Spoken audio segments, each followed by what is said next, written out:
অনেকেই বলে যে ক্যাপসিকাম খাই না, ক্যাপসিকাম খেলে নাকি ঢেকুর ওঠে, মুখ দিয়ে গন্ধ বেরোয়, এইসব কথা। আসলে ক্যাপসিকাম রান্না করতেই জানে। ক্যাপসিকাম যদি ভালো করে রান্না করা যায় তাহলে রুটি লুচি পরোটার সঙ্গে দারুণ খেতে লাগে। আর আমি যেটা রান্না করেছি সেটা দেখার পর অবশ্যই যে ক্যাপসিকাম খায় না সেও খেয়ে নেবে। তো প্রথমেই তেলে আমি আলু আর ক্যাপসিকাম পেঁয়াজ ভালো করে ভেজে নিয়েছি।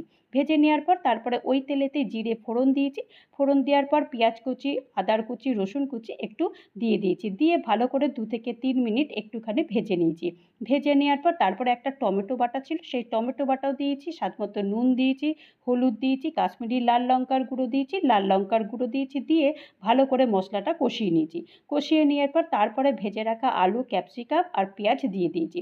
এটাকে ভালো করে কষিয়ে নিতে হবে। কষাতে কষাতে এরপর এটা হয়ে যাবে, এটাকে আর কিছুই করতে হবে না। এরপর একটা ভাজা মশলা দিয়ে দিয়েছি। ভাজা মশলাটা দিয়ে তারপরে একটুখানি উপর থেকে ধনেপাতার কুচি ছড়িয়ে দিয়েছে। ব্যাস, এইটা যখন রুটি লুচি পরোটার সঙ্গে খাবে তখন তোমরা বলবে, বাহ কি বানিয়েছো।